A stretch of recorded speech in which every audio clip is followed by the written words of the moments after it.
Hello and welcome to the Patreon exclusive episode for predictocast. If you're hearing this, then you are a Patreon subscriber, and we very much appreciate the support that you are giving us.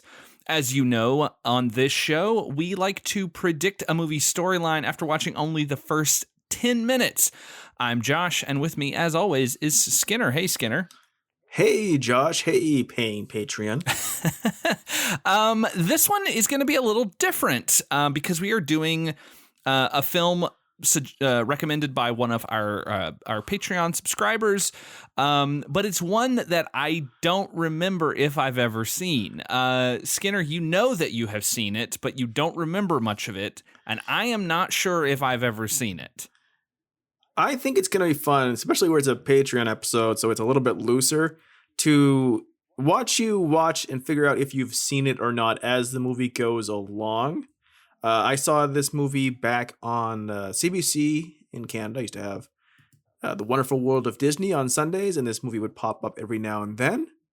I was much younger then. 30-some years have passed.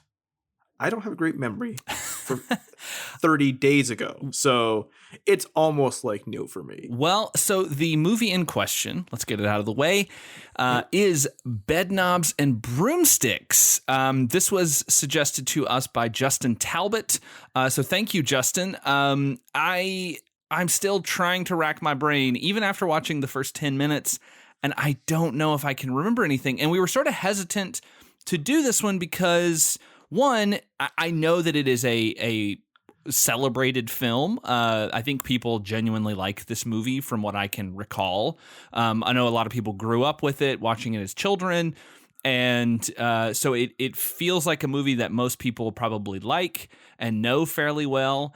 And because I was not sure if I had ever seen it, I was a little iffy on us doing this, but I felt like, as you said, it's the Patreon. We can be a little looser. We can have a little more fun with the episodes over here, and only the people who get to pay for this get to hear it. So yeah, let's get started. It's kind of I don't remember if I've seen this, and I probably haven't. So this will be fun for me. And it'll feel weird too, I think, recounting the plot. Because I think most people will know what it is, so maybe we can be a little more casual with it, I guess. I would think so. I mean, at the very least, when we put a little advertisement on the main feed about what movie we did, for possibly the first time, someone will go, "Hey, I know that movie." Which, I mean, some other podcasts use that to great effect. Hey, let's go cover a Star Wars movie. We generally go the exact opposite direction. They may do a little better than us, but I feel good with what we do most of the time. So yeah, this time, this time we have a real movie with a real professional animated opening. Yes, I was just about to say that. Like, we get a thing that we've gotten a lot in the last year of the show, which is animated openings. And it's not a traditional animated opening. They are still images. But the art is cool. You get some of those cool, weird medieval cats with human faces. You get some weird satyr men dancing around. You get some weird sort of half human, half animal things going on. It looks pretty cool. You get a spooky witch, which I was like, oh, okay, maybe there's some witches in this movie. I was right. And you also get some Nazis because I love how it comes. They slowly move into this like opening scroll. It's based on like, thanks to Amazon trivia, which we turned off eventually, but it was based on the old French medieval scrolls and wall paintings.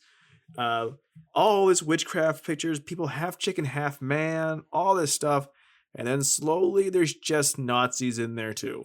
Yeah, I think it's kind of interesting too, because it's like the sort of old like this old world kind of thing of like of witches and like mystical things, and then it's being sort of invaded by this brutal, very human force in the present, because the movie opens in 1940, and I think that's kind of an interesting thing, and I imagine that will be a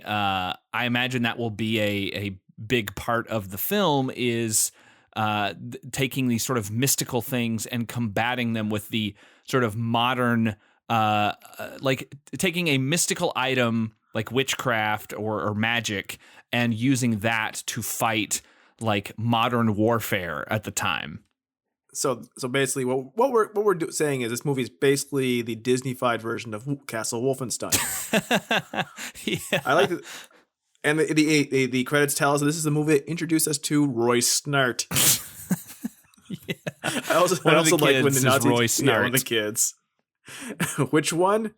Probably Charles or Paul. Who knows? I like that when the Nazis popped up, you're just going, "Oh, good, Nazis." Yeah, I mean, it's like such a totally flat. Well, I mean, we've talked about this before because we've had a series of films in our run on this show where Nazis have shown up as bad guys, and it is crazy to still be in, you know, modern day. I mean, we are in 2019, and like the fact that Nazis are a thing. Like this movie came out in 1967, I believe, so it was some 20 years on from World War II, from you know, all of that, and it was at that point safe enough in the past that they could make a movie where like Nazis were this comical, not necessarily comical, but they were like the villain, and that we could have a kids movie from Disney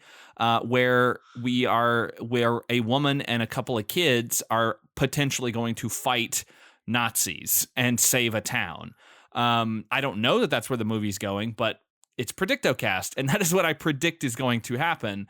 And it's so strange that like we are in 2019 and it's like that's still a thing. Like we are still dealing with the fact that like the Nazis are still a going concern.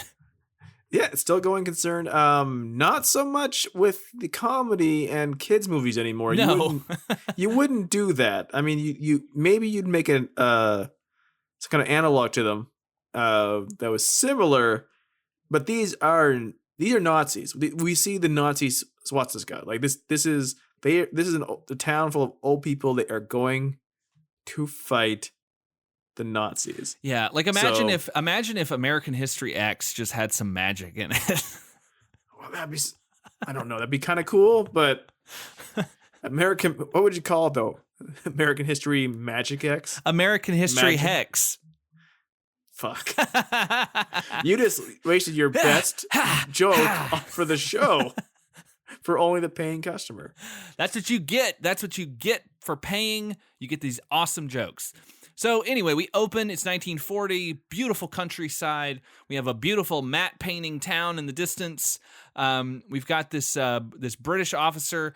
This is my favorite thing in the world when these like you get these mid-60s movies where there are British people and they all are very blustery and like very their accents are very over the top, and it's so funny. This guy he's painting over the names on the road sign so that if the Nazis come, they won't know which road is which. But it's still like there's a town over there. Let's go over there and destroy it. We don't need to know what it is. We'll just go over there and take it over. I mean, if you were looking for a town and you think about it, if you're looking for a town, there's no road signs, you don't have Google Maps. Sure, there's a town over there, but how can you be certain? It may have already been taken over by Nazis. You could never tell. So there's a foolproof plan. The British officer is not pleased with this because he needs that road sign to get where he's going. And then they're funny at each other in a British blustery way where the guy painting the sign is this old man who loves what he's doing. He is clearly insane. He's like, I'm a British officer. That's exactly what a Nazi would say, wouldn't it? And he starts cackling. Well, it's that old man way of talking too, where he doesn't say Nazi, he says Nazi. The Nazis, which I've never heard as a thing, which is pretty great. The only other character I've heard say it like that is Hank Hill's dad, Cotton, in King of the Hill. The Nazis. The Nazis. So they finds a town anyway. So apparently you know what? This plan isn't working that great. No, but this guy, he loves his job, and that's the important thing. Like, if you love your work, it doesn't matter. Like, if you have gone insane. Right. They tell you, hey, go paint black paint over all the names of all the road signs, and your town may have 3, and you are just delighted. You've gotten out of bed for a good reason. You can be happy. You can go to sleep knowing the next day is going to be just as fun. That guy was doing that anyway, and they just let him keep doing it.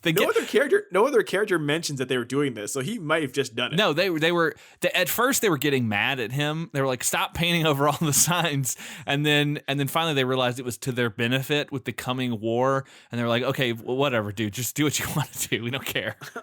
I need to have that character do some misdirection to some of the bad guys at some point in this movie. Oh yeah, I need him throughout the film just painting, like he comes by and he paints black across his stripe of Nazis who are just standing there. Like he just runs a brush across them. You ain't here no more. or he like, now this is getting very dark, but he in a movie about Nazis, he kills them and buries them, and then puts a grave marker and paints it black so no one knows where the bodies are buried. Or like he doesn't know who was buried. He's gonna give them a proper burial. He's gonna give them a tombstone, but he's not gonna let you know whose grave it is. It could be anyone's. You'll never find out. So we cut to the orphanage. Or I guess it's a museum, but they are bringing all the kids in who are orphans, or they're being sent to the countryside. They're not orphans necessarily, I guess. Maybe or are they? I didn't catch it. They're probably orphans. A lot. Maybe they're war orphans. Yes. Warphans. Yes. That sounds like they live at the wharf. They probably do. That's where you would put most orphans, near the wharf, so they can catch fish to eat. I love that this is a museum because we have lots of suits and armor and everything. Also, because this town is picturesque, almost cartoon 1940s England. Everything looks like a museum, so it looks like every other building. So yeah, they have a bunch of kids there, and they're trying to sort of get them to places in the countryside, kind of away from London, away from the city, to sort of hold, I guess, to protect them from the brunt of any potential attacks. And all of them have been sort of settled in other places except for 3 kids, Carrie, Charles, and Paul. And it's... Or you thought, Harry, Paul, and Charles. Not maybe it was short for Harriet. No. Carriot. Short for Carriot. So they... Kariamini.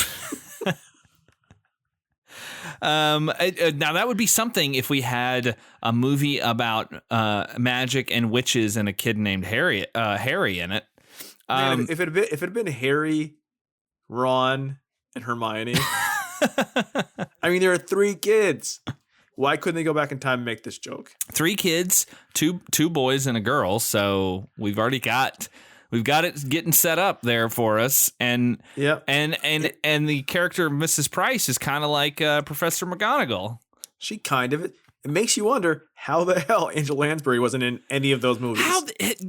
Good point. How was Angela Lansbury not in a fucking Harry Potter movie? They made 8 of them, and pretty much every British actor ever was in those things. Just Ewan McGregor and her just held off to the side and said, "No, thank you."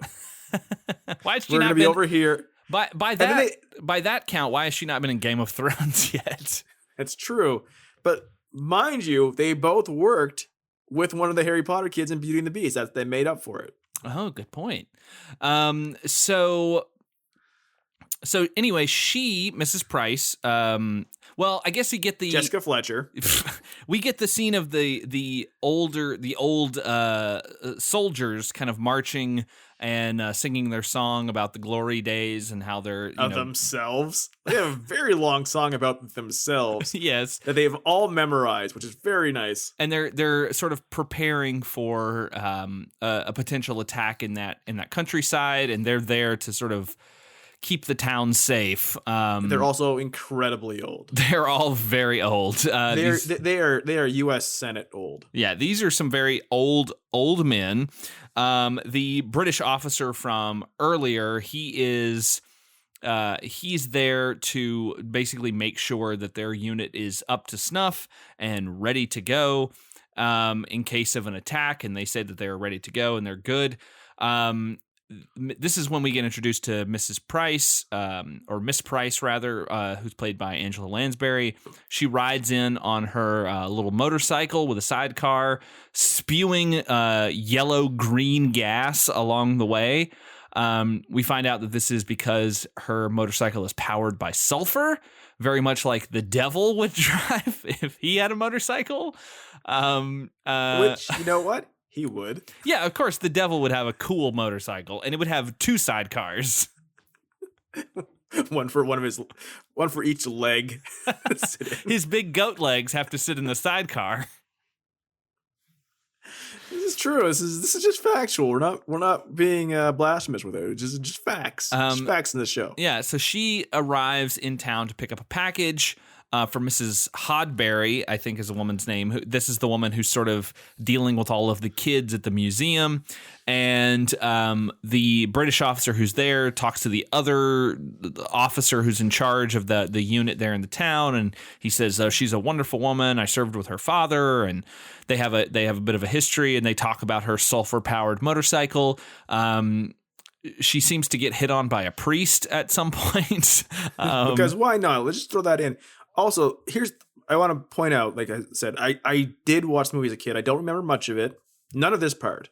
I do remember thinking at the time that Angela Lansbury was already old. She is in her low 40s here. So I feel very bad now that I am basically her age. And she's hanging in there too. Like, good for her for sticking around. Yeah, she's 93 years old. She's busy. I don't know what else she does, but she's busier than I am. They need a Murder, She Wrote reboot. No, they don't. With her. Murder's already been written. She solved all the murders in Cabot Cove. She solved them all. Her and Matlock cleaned up all the crime. See, that's what I need. I need a like Twin Peaks: The Return-esque Murder, She Wrote revival where we have this elderly Jessica Fletcher who emerges from a hibernation and has been missing for a long period of time, and she comes back and she has one final murder to solve, her own. And her own.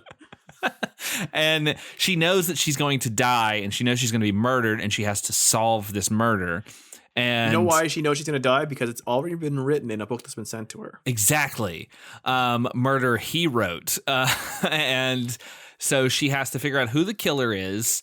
And it probably there'd be some comment about millennials and not reading as much anymore, that kind of thing. But then there would be some weird mystical stuff involved as well. More likely they would involve a blog or somebody tweeting as the writing portion of this. I have a question for you real quick, though, about this. When we were growing up, maybe not you as much, but like when I was growing up, Matlock and Murder, She Wrote were that show that was always on. Mm-hmm. It was the safe, comfortable mystery show that we all kind of laughed about for it being like for old people. But like it's this comfortable show. It's always on. It's very predictable. Are like the NCISs and CSIs and like half the CBS like programming block, is that what that is these days for current people? I guess it must be, because I don't think that people are allowed to get old anymore in so Hollywood. As old as you can get. That's as old as you can get is like Mark Harmon.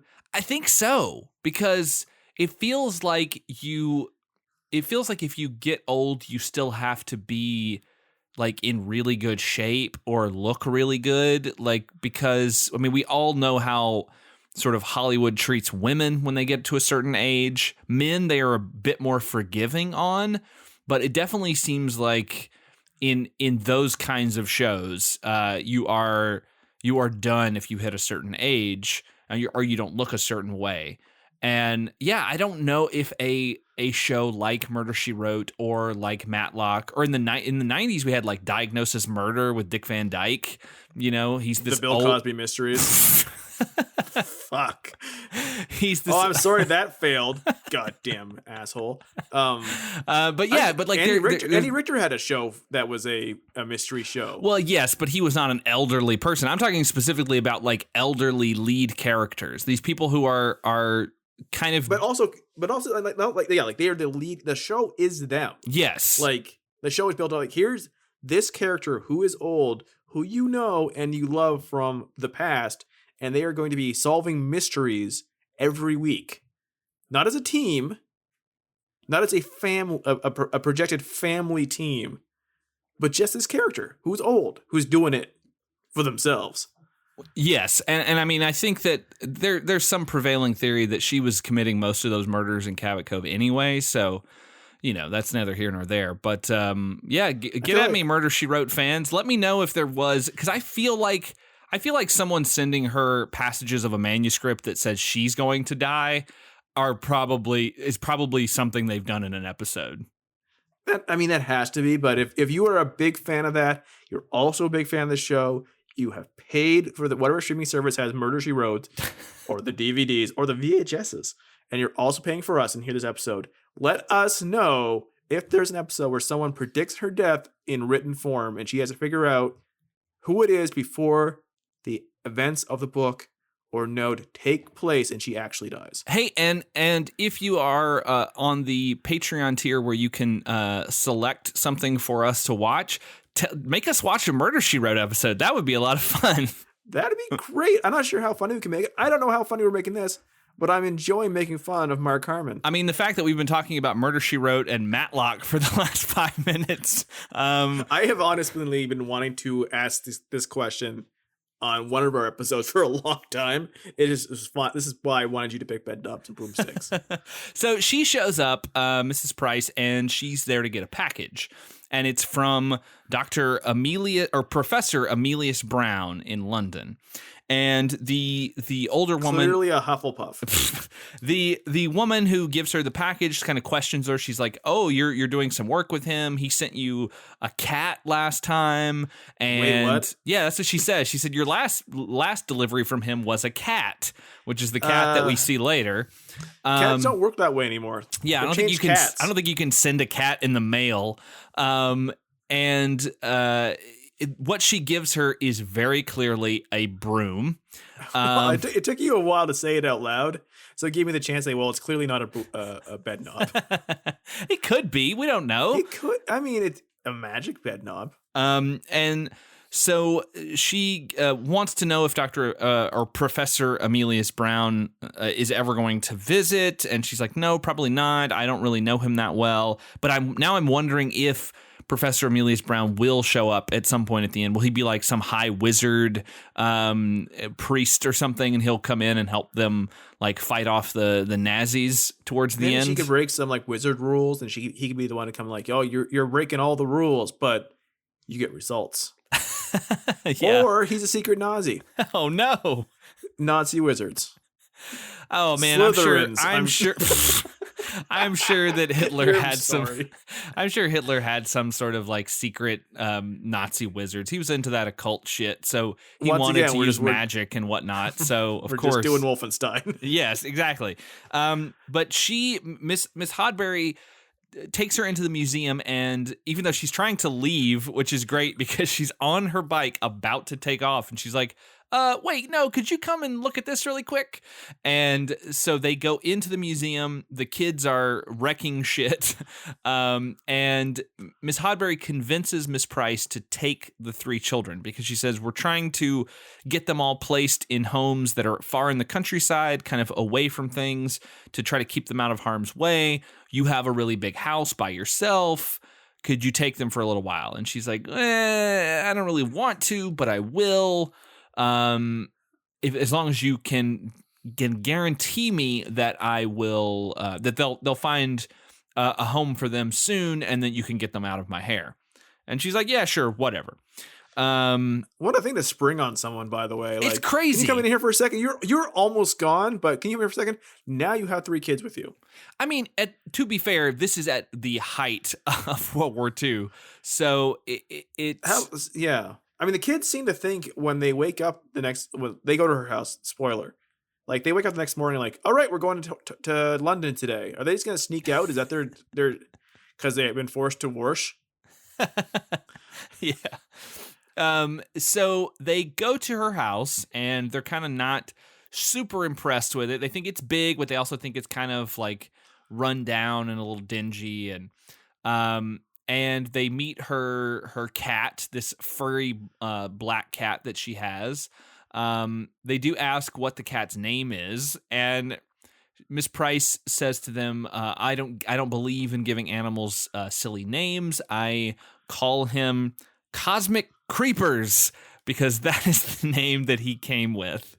And that's an awesome name for a cat. It's much more intense than I was expecting. Very intense. The cat has a lot of that great movie cat growling that cats do in movies when they want to establish that the cat is grumpy, which cats actually don't do that much unless you're my cat Chelsea and Josh is drunkenly following you around the house. Don't say drunkenly. By her standards. I'm trying to give you an excuse for why you're chasing around my cat who wanted to claw your face off. Well, because I wanted her affection. Well, who wouldn't? She was a very pretty cat. Yes.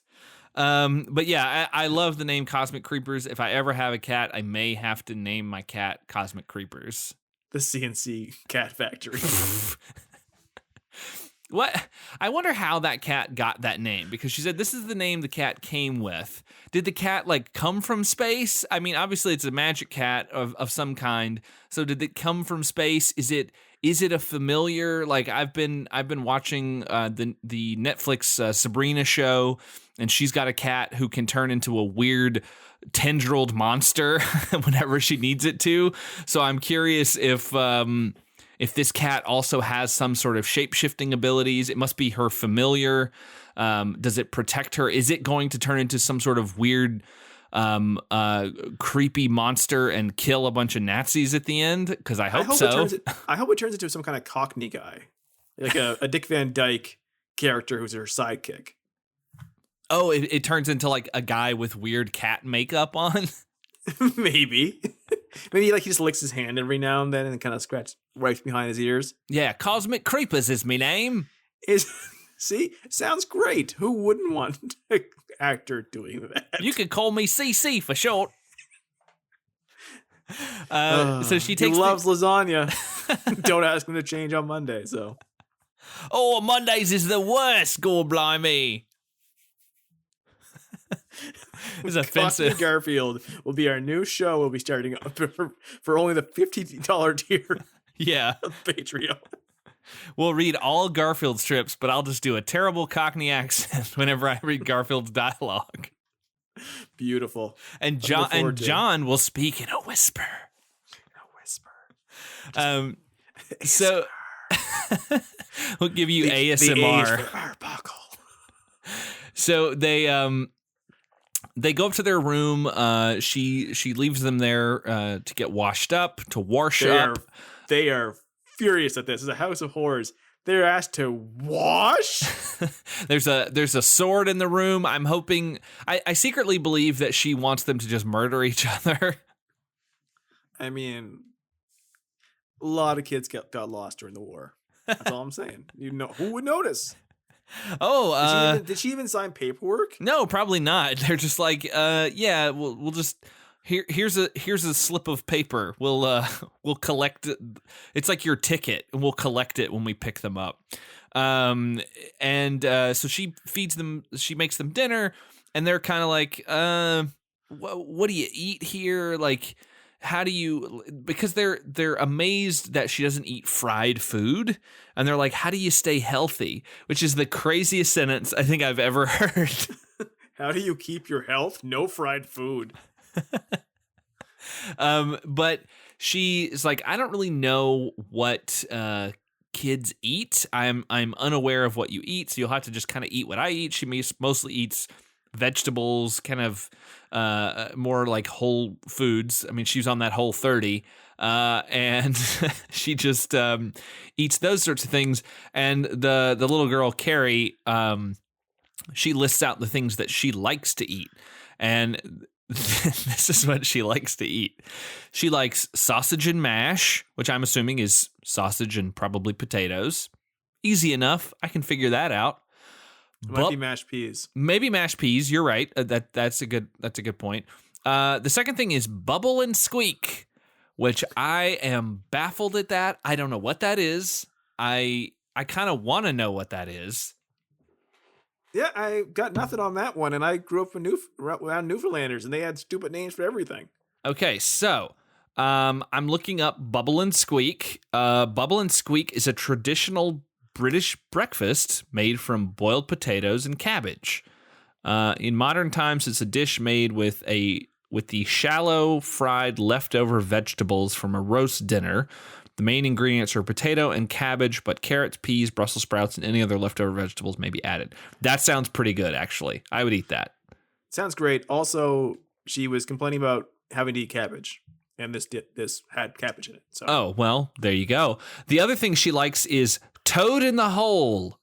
And a toad in the hole, or a sausage toad, is a traditional English and Scottish dish consisting of sausages in Yorkshire pudding batter, usually served with onion gravy and vegetables. Historically, the dish has also been prepared using other meats, such as rump steak or lamb's kidney. That also sounds pretty good. So she had the right idea. These things sound delicious. And Angela Lansbury needs to get with the times and start making some good toad in the hole. She does. I mean, just get out the deep fryer and just take that toad and put it in the hole. So at night, after the kids have gone to bed, she runs and grabs her package. We made a joke that she was going to masturbate, and it brought to mind... We made the joke, huh? Well... That's very nice. It's very fair of you to me. I made the joke because it brought to mind... Have you ever seen the video of Angela Lansbury talking about masturbating in a bathtub? No, I don't think I have. I never used those words in a Google search together. It's crazy. It's really funny, and everybody should go look that up because it's hilarious. So she goes and does not masturbate. She actually rips open the package, and it is, in fact, a broom, as I surmised, not a giant dildo. I made the joke, which everyone has to hear now, that she's very excited for her first Quidditch match, which is what she calls masturbation. Yeah, talk about a golden snitch. And anyway, she opens the package. Thank goodness this is on Patreon. She opens the package, and it is a letter from Dr. Emilius Brown, which now that I say it, it's Professor Emilius Brown. But I keep wanting to say Dr. Emilius Brown because it makes me think of Dr. Emmett Brown, which makes me think, oh, it's some fucking time travel. Doc Brown went back in time, opened a magic witch school, and he's hanging out fighting Nazis in the 40s. Honest to God, that is a better idea than them going to the Old West. He goes back to the 40s and fights World War II. I want to say, it was someone saying on the recent We Love Movies, they were talking about how the fourth one was going to be them going to Roman times. And yeah, I was like, thank God they didn't do that. But anyway, so she gets this note, and it says that with this last package, she has finally completed her Hogwarts distance learning courses, and that she is now an apprentice witch. And University of Phoenix / London. No, it would be Oh, it'd be an actual Phoenix. Yes. The University of Phoenix, actual Phoenix. And so she is very excited because now she can finally see if she can fly. And as she's preparing to test out her broom, the kids are awaking and deciding it's time for them to go back to London. They would rather die in the potential bombings and war than stay with this old lady in her cabin and eat non-fried food. Let's talk about pros and cons. Okay, on one hand, washing, no fried food. On the other hand, the Blitzkrieg, yes, and death. On the Blitzkrieg one, you could die while eating Toad in the Hole. That's true. You could go out doing what you love, which is eating fried food. Exactly. Whereas in that house, they're never going to get fried food. They can live forever, but what is life? Good point. And this is roughly where our time ends. We actually watched a little bit over because the credits were like 4 minutes long. So we watched the equivalent time for that into the film. And this is roughly about the time where the movie cuts off for us. And I feel like the next scene is going to be the kids coming down, trying to leave, and spotting her flying around on her broom. And then this is going to sort of... AKA masturbating. Oh, boy. And this is where the story is going to sort of come into focus. And she's going to have to explain maybe what she is, or... maybe she won't. Maybe she'll try to like keep them from knowing what she's doing right away. Much like if she were masturbating. Teach them about the birds and the bees and the bedknobs and the broomsticks. That's what they taught them about before they taught them about the birds and the bees, the bedknobs and the broomsticks. That's what it is. When you first learn about sex as a child, and your parents are like, oh, well, we're going to tell you about the birds and the bees. Then when you get a little older, your older brother comes in. He's like, I'm going to tell you about the bedknobs and the broomsticks, because that's when stuff gets really crazy. All right, so I want you to make the predictions here, because I know a tidbit more than you do. Yes. Okay. So I know some generalized imagery in my head, so I'm not gonna suggest anything because it may put imagery in your head. Okay, that's fair. I like that idea. So I feel like for sure we're gonna get the kids finding out about the witchiness of Miss Price, and I think maybe she will try to keep them from finding out, but they will eventually find out, and she will have to teach them some magic tricks maybe to help them. I feel like the Nazis are going to come to that town and take it over, and they're going to make quick work of Old Man Squadron. And I feel like they're going to have to help protect the town, and then maybe even go to London as well, because the kids want to go back to London. So maybe they have to go and like save London with magic powers. Maybe if they go to London, that's where they'll meet Dr. Emmett Brown and his time-traveling DeLorean, and he'll help them stop the Nazis. But yeah, I think that's probably where it's going to go. I like how much battle you are assuming this kids movie from Disney is going to have. This 1967 Disney kids film. I think there's going to be lots of war in it. Much like Herbie the Lug Bug, Benji, and other movies, the Apple Dumpling Gang, this movie is going to have a ton of war.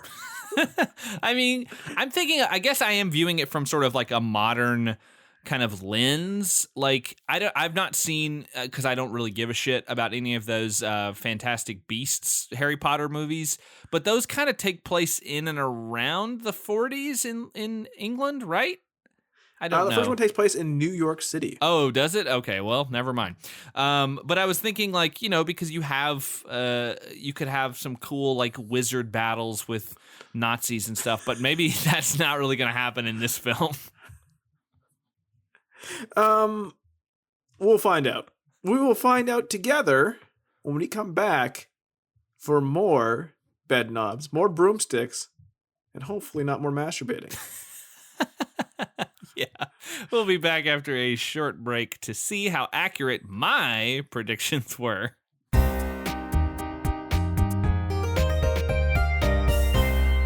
Hello and welcome back. We have watched the rest of Bedknobs and Broomsticks. Me, in fact, for the first time, I have never seen this movie before, so and we're ready to talk about it.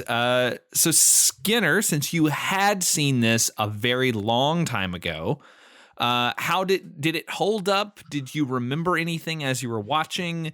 Did anything like come rushing back to you? What was your experience?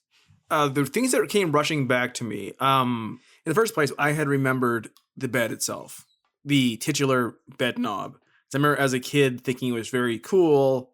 You know, if I found a bed like a place we went to that had a big doorknob, bed knob. It's not a door. That'd be silly. Doorknobs and vacuums. That's the modern day remake. That's the Roombas and avocados. But I like the idea of like turning that. To me as a kid, that was cool. What I had forgotten about came rushing back was the soccer match, because I believe that clip was used in like clip shows on Disney, on Wonderful World of Disney. Like they would just show that part. Oh, okay. A lot, and it might have been in some DTV, Disney television sequences where they would play popular songs to clips of their movies. Okay. So that came rushing back. I don't remember it being that long. And I kind of remember the end sequence with the empty suits of armor and stuff, but not to that level. And that was possibly, to me, the most impressive part of the movie. Oh, absolutely. That ending is pretty great. There were some things that, like, I feel like if the movie were made today, which I'm actually kind of surprised that they did not try to do a remake or reimagining of this at the height of the Harry Potter craze. I'm surprised that Disney did not tap into their archives and say, we're gonna bring this back. I mean, obviously we're recording this in January 2019. We just had Mary Poppins Returns come out. And I was thinking that too, because like I watched Mary Poppins a lot as a kid, so it's weird to me that I didn't see this because they feel very similar, like in sort of structure and style. I mean, it's obviously there are some key differences, but you have a woman with abilities with kids, and they're going on adventures. So it does there are some similarities there. So I'm very surprised that I hadn't seen this, but I am equally surprised that Disney has not tried to bring this back. And maybe they have, and I just don't realize it. I'm thinking that maybe there was like a Disney Channel original like remake kind of thing, maybe. But you're thinking of the Wizards of Waverly Place. That's what it is. But like, I am surprised that they haven't like gone back to this world.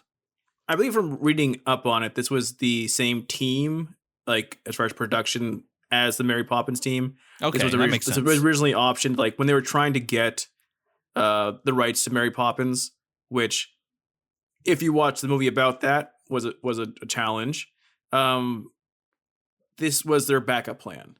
And then they made Mary Poppins, and they went back to it. Apparently, on one of the pitches for it, Walt Disney fell asleep, so it got shelved for a while, but eventually did get made. It's based on 2 books combined into one. But yeah, this would be like, if you could modernize this very, very easily, especially during that Harry Potter time with the witchcraft by correspondence. Yeah, so easily. Like that like we said, the first part with the University of Phoenix with an actual phoenix. That could be so easily done. Like she could have took online courses for it. Yeah. You know? Like through a sketchy website, and he's a sketchy web admin, a sysop or something. Yeah. But well, like, I guess I was thinking too of Mary Poppins because we do meet Professor Emilius Brown, and it's played by David Tomlinson, who is the dad from Mary Poppins. So obviously there is some crossover there for sure. Boy, they have him sing a lot in this movie. He is carrying the movie by song, like long songs, and just him. Angela Lansbury is not singing along.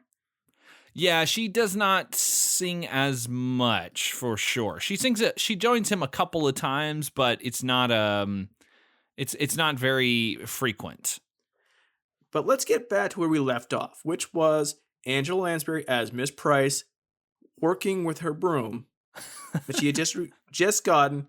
She has snuck off to a room by herself to play with her broom, which Uh, we may have surmised was we like yeah we did make some maybe off-color jokes. We were not doing it at the expense of Angela Lansbury. We were just having a little fun. Because let it be said, I did enjoy this movie a lot. I think it's maybe like 20 minutes too long, but I did enjoy it. And honestly, the 20 minutes, if you could cut some of that fucking soccer match, I think that the movie would hold together a lot better.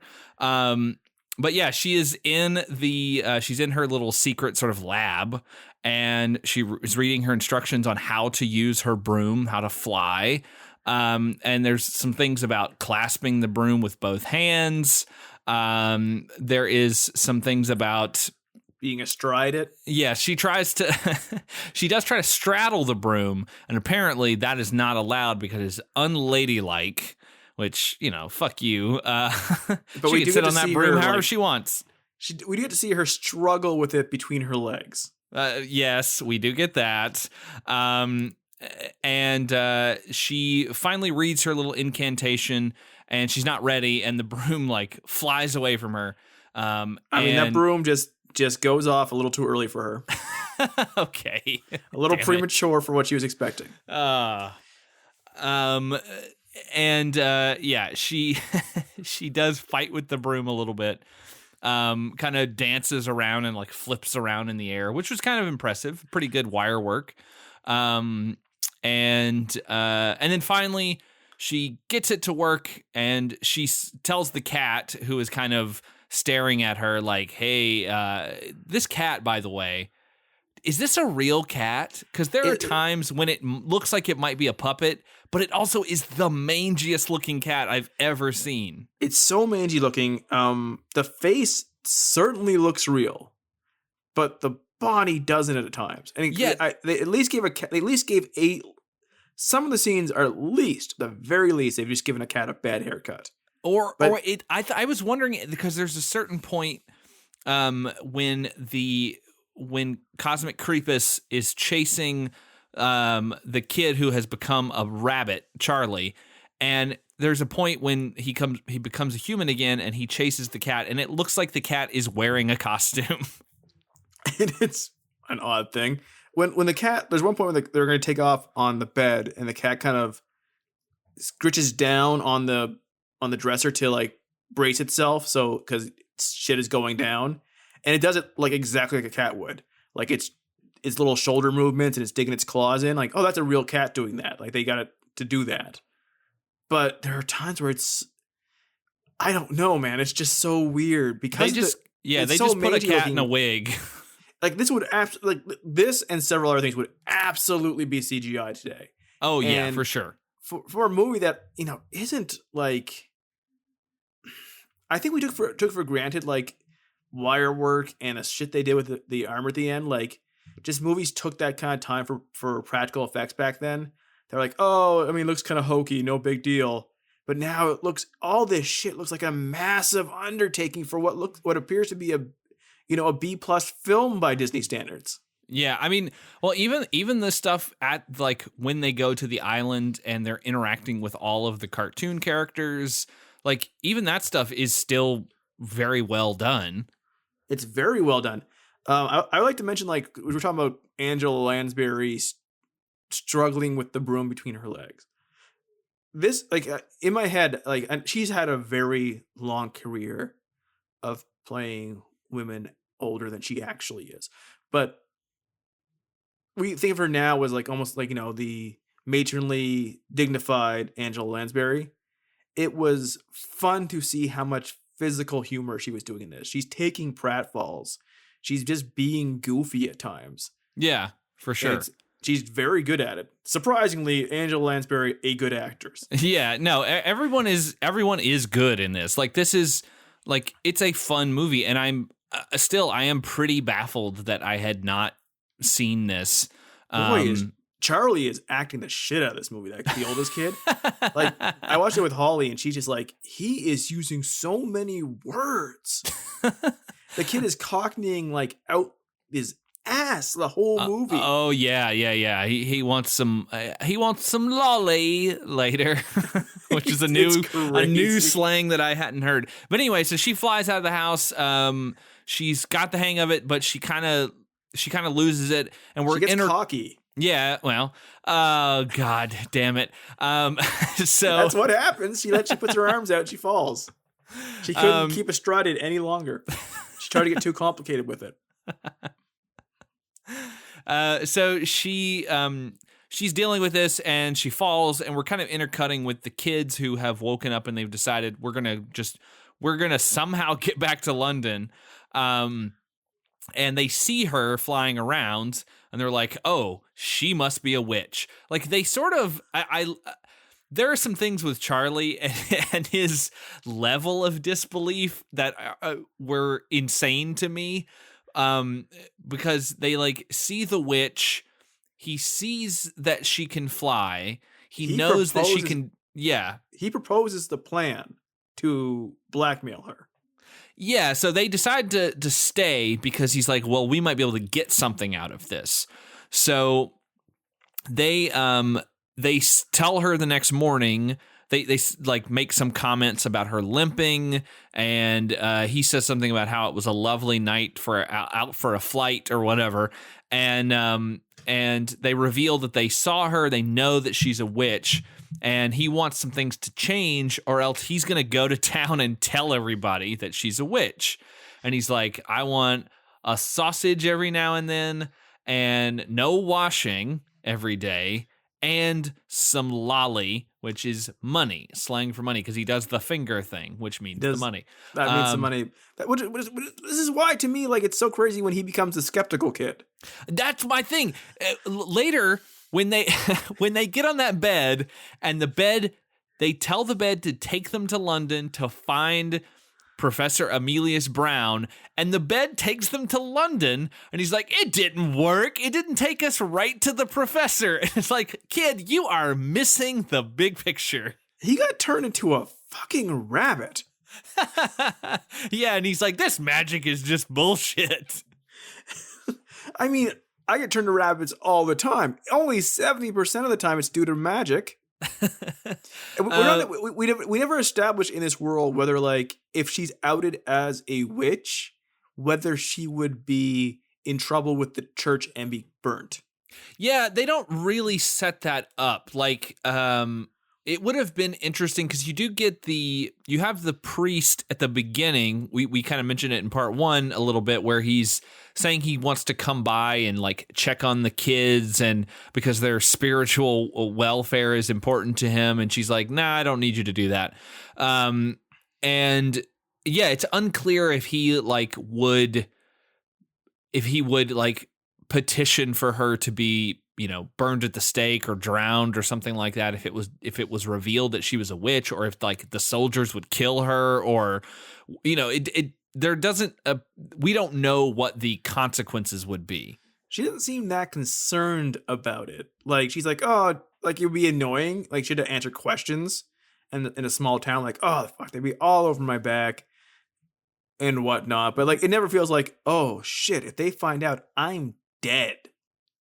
Well, her biggest complaint or concern is that, like, if people find out, then it might prevent her from doing the last spell that she needs to do. But when we find out what that last spell is, it's unclear why that is the thing that is going to help her stop the war.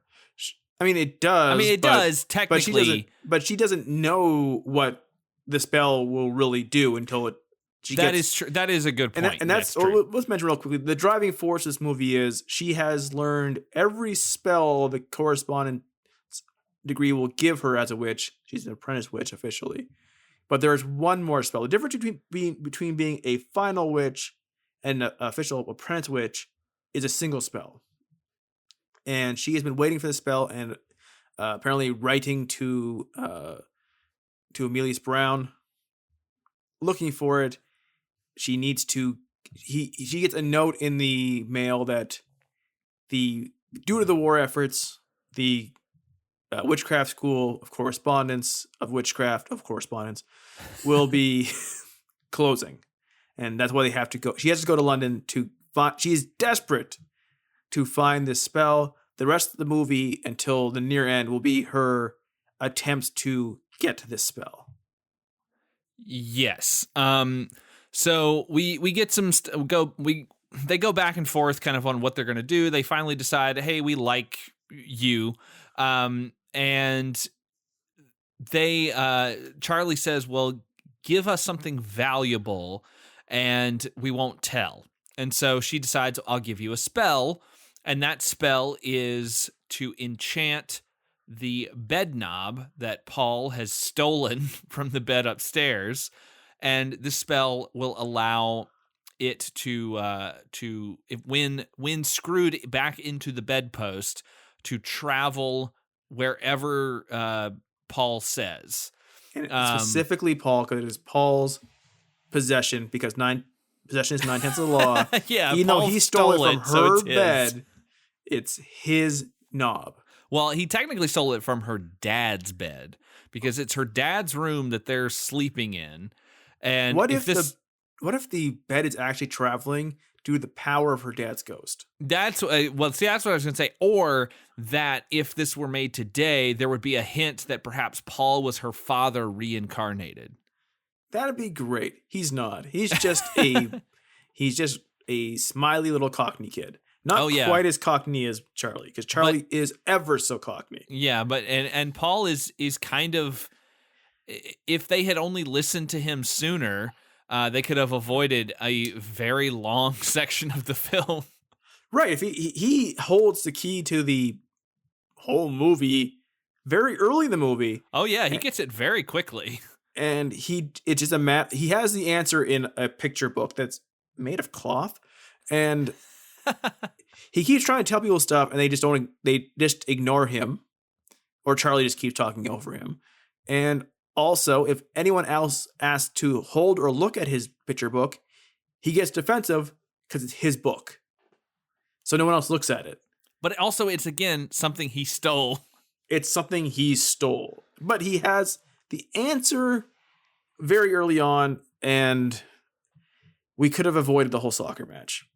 Yes. So because the school is closing due to the war, she can't get that final lesson. She asks Paul if he will be willing to use his bed knob to take them to London to get that final lesson. And then with the help of Professor Brown, this person who's been sending her all these things, they might be able to stop the war. Charlie is like a little hesitant, but he's like, I don't necessarily believe in any of this, even though he has been turned into a rabbit, even though he has seen her fly. He is a Scully. Yes. And she sings a long song about him being or about needing to believe in something. And if you think about it in terms of Mulder Scully, like, I wish that there had been an X-Files musical episode where where Mulder had sang this exact song. It'd been great, and then we could have avoided all the other episodes where she was a skeptic for no reason, like beyond any reasonable ability to think why this person would still be a skeptic. Yeah. So Paul agrees. He does the whole spell, which is to he has to say where he wants to go, tap the bed knob 3 times, and then a sharp quarter turn to the left. Is that right? I think that's right. Right. I thought at least one time he turned to the right in a moment of panic. No, he always gets it right. See, now, if this movie were made today, we would see what happens if he turns it to the right. Something would happen. They would get inverted. Their skin would be on the inside, or something bad would happen. In the current movie, he would do, when they go to the cartoon land, spoiler, they go to cartoon land. That would be why they go to the cartoon land. He would turn it to the right, and they would have ended up in a storybook. Yes. Instead, the cartoon world is real. It is canon reality. Is it though? Because it is a cartoon. Like, they know that it's a cartoon because when they try to bring something back from that world, it doesn't come with them. But they explain it as the star of whatever it's called, Astaroth wizard, was stolen by wild animals, and the wild animals were turned into like human animals through the magic, like actual animals turned into this thing. Yes. But did they go to a different dimension after that happened? It's unclear. Well, I think they must, because later when they are talking about the island, the bookman says that he's tried to search everywhere for it and he can't find it, so it doesn't exist. So I'm wondering if you can just go into imaginary places. If they had gone specifically into a storybook, yeah, that would have made a little more sense. Instead, it's kind of played like this is a fun sequence. You're not going to overthink it.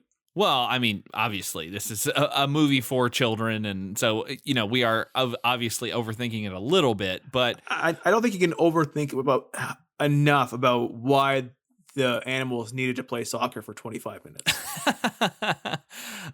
So they go to London.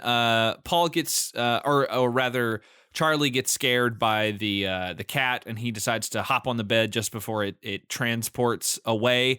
They basically go into a Technicolor freakout, which looks like the trip beyond the infinite in 2001, where they're just flying through a tunnel of colors. Ms. Price really is enjoying herself. She's looking at a passing beautiful scenery. Like I'm sure they didn't tell her what her character was actually going to see. Every time it happened, I just kept in my mind. I was like, "Oh, someone's having a LSD flashback or something." I would want they had talked in their voices. What if I'm out like this? Like they're being stretched. Like their entire reality fabric was being pulled and they compressed over and over again. Instead, they're like, "Yo, this is cool." Well, it's like the it's as strange as it all is, it's like a less terrifying version of the Willy Wonka tunnel, because there's no chicken getting its head chopped off by a giant cleaver. This movie had a little bit more Wonka in it. It could have been a lot more terrifying. So they land in London, and Miss Price wanders off to try to find the professor. There's no concern made for the fact that there's a bed just in the middle of the street. London's very sparsely populated. What would ever happen to it? Well, I think a lot of people have evacuated because of the war, although there are still enough people for this charlatan street performer to have people gather around and try to get them to give up money. So the kids spot a man with a suitcase that says Professor Emilius Brown, and they're like, well, there's the guy. So they follow him, and they see him sort of pop open his suitcase. It turns into a table with shelves and all kinds of stuff on it. And he's wanted this pretty badly, honestly. Yeah, it's pretty great. This suitcase table would make my life so much better. Yeah, he is he's basically like a charlatan street magician guy. And he is he's trying to sell, what does he sell to Paul? Like a little bird whistle? A little bird whistle. Like if you're going to make him a fake magician / street performer / oil salesman, have him sell like actual oils or spells that are like fake. Like instead he sells a whistle. He sells like a bunch of junk. Like this is the kind of guy who just seems to take up whatever scheme is most readily available. And he doesn't really put a lot of thought into the theming. It's just like, I have these things. And like, he's not only like selling himself as this magician or something, or like this guy with magical powers, but also here's a bird call. Like, I mean, it's a very mishmash of things. And like the scam of it is it's hard to use. Like, yeah. Okay. Like it cost us 1 penny, which, in today's economy would probably be about $5 million, I guess. And this is at the height of a war too. So it's like, and they needed all that copper for like war things, helmets. Yeah. Airplanes. So Miss Price shows up and she realizes that this guy is not who she thought he was. She's pretty angry. She turns him into a rabbit. He seems pretty amazed that the spell actually worked.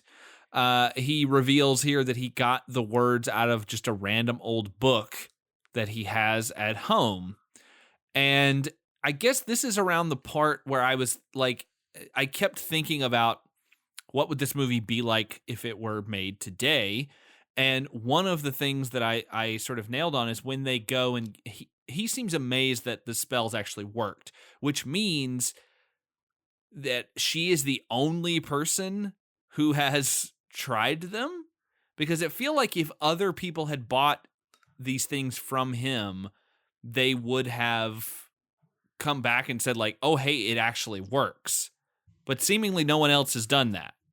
It has to be. I mean, here's the thing, though. Like, I thought for a second, like, maybe it's because she has inherent magic somehow. That's what I was going to say. But Bookman, who has also the book, seems to know it's actual magic.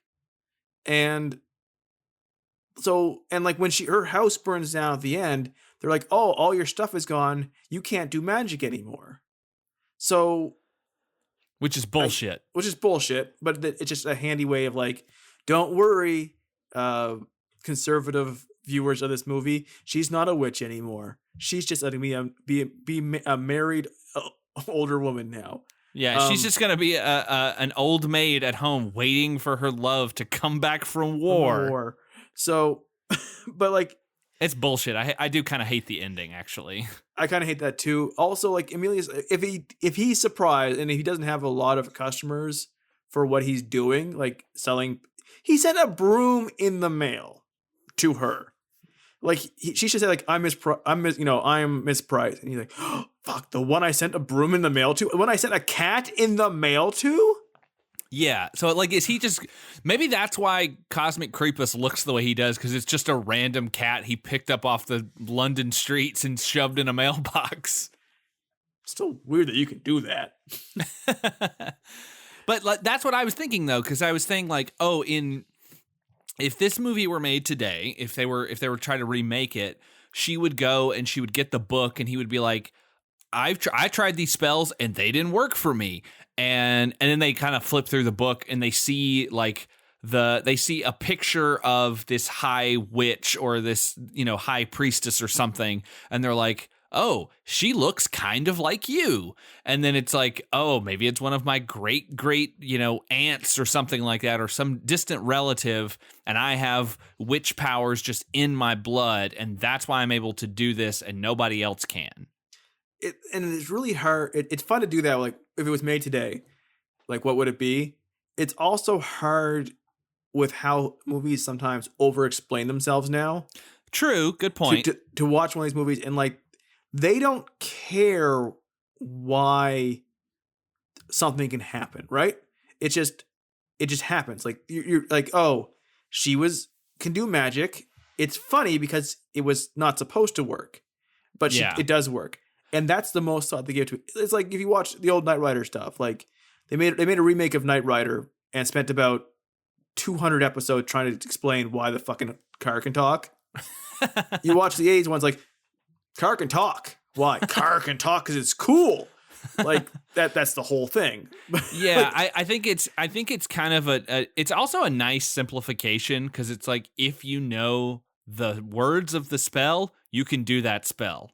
Like, you just have to say them and you can do it. Like, you don't have to have an inherent ability. Except for the last spell, which apparently you have to sing. Oh yes. Okay, good point. But why? Who knows? Also, apparently, even though the spells are all only like 4 words and most of the words are actually English words, as soon as her house is burnt down, she doesn't remember them anymore. Again, that ending, I'm not happy with it. But anyway, so they grab the high esteemed professor and they hop on the bed and they use the traveling spell, which he's also amazed by, to get to his house. Well, technically, it's the house he's squatting in, because everyone has abandoned the neighborhood due to a sign saying unexploded bomb, which means that the neighborhood was bombed and that bomb didn't blow up. So he's using that as a deterrent to keep people away from this house so that he can live in it. I mean, it's a pretty good scheme, honestly. He's got a very nice house. This is where we see the kids. He oh god, this whole sequence was weird to me because with today's eyes, it seems like he's going to be hitting on her a lot. Yeah. But really, in the movie's eyes, they kind of have romance by the end, he just wants her for an assistant for a magic act because she can do actual magic. He wants to take advantage of her. He wants to take advantage of her. I'm the man. You'll be my assistant, even though you have the real power. Right. But take advantage of her financially. Yes. Not so much the way you would do it now. Yeah, well, and not even really take advantage. It's more of like, you would work with me, but I'm the dude and I'm the face, so I would make more money, essentially, is kind of what he's getting at. But and she doesn't give a shit. She just railroads him, turns him into a rabbit, and says, give me the fucking book. Yeah. He does sing a song here, and this is where we learn that her first name is Eglantine. No, it's not. That's not a real name. It's a crazy name.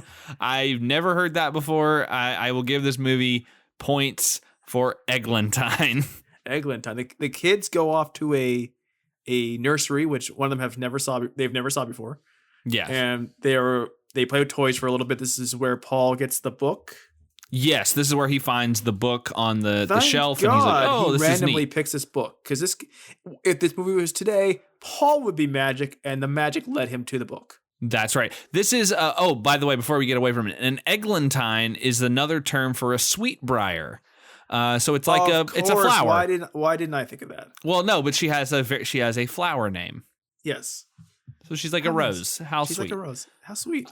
Yeah. So, but yes, this is where they find the book that will come into play later. And they find a bunch of cool toys. And that's basically it for that little bit. And then, yeah, she does turn him into a rabbit, and she demands that he show her the book. I don't know how they trained this rabbit to pull a book off the shelf, but that was very impressive. Maybe the rabbit.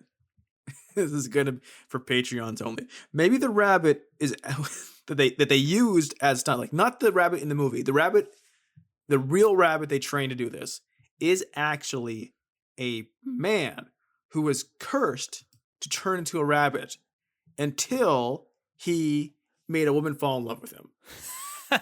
And he's gotten halfway through the process. He's now, during the daytime, he's a rabbit. At night, he's a man. But to make money for his new wife that he's living with, he is taking up doing stunts on movies, like pulling books off his mouth. Also, when he's a man, he has sex with the woman. Yeah, if you haven't listened to Love on a Leash yet, you got to go do that. You're a Patreon subscriber. Come on. Oh my God. If you are a Patreon subscriber and that's just what you have to be for this episode, and you're just letting that episode sit in your playlist, not hitting it, fucking close this one. Go turn on that one. So she gets the book and realizes that the 5 words that she needs to complete the spell. What a shitty way that book is written. You just need these 5 words. Next page. And they're missing. It looks like the book has been torn in half. So he explains that he fought with the person who was selling the book to him because apparently he gave the guy counterfeit money, and they fought over it, and the book ended up getting torn, and so he only has that one half.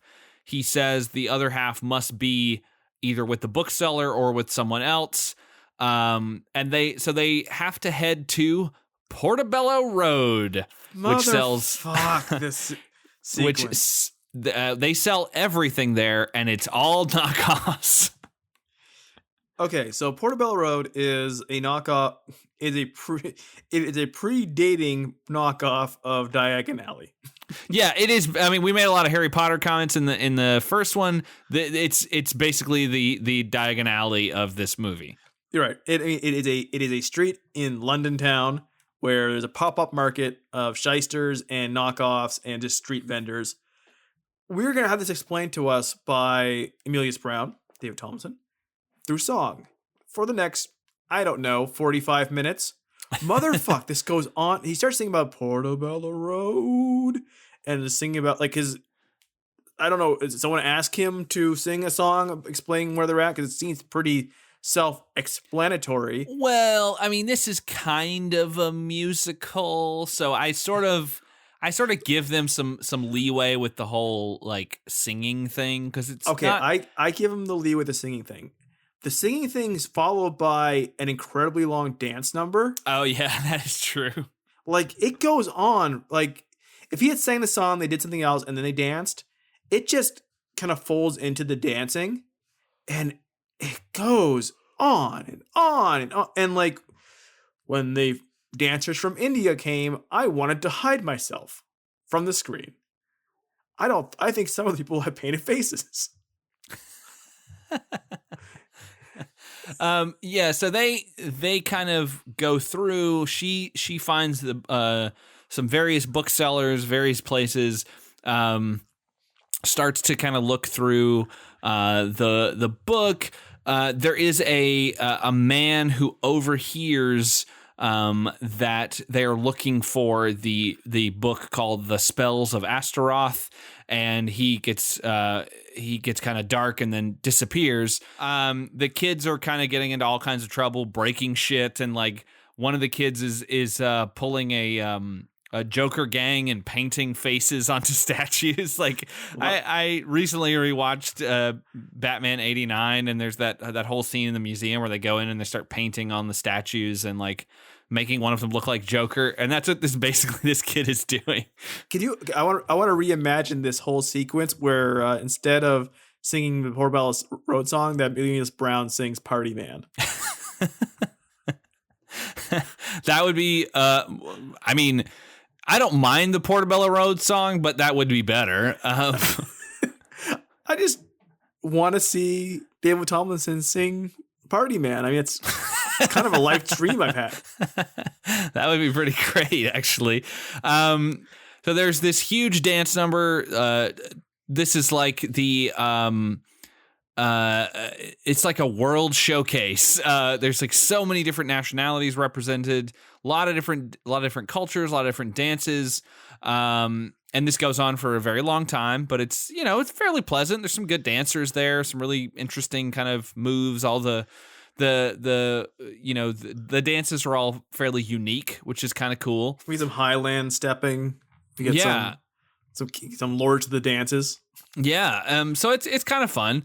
And and then towards the end, this guy comes around and he's like, all right, business is closed. And so everybody just packs up their carts and goes away.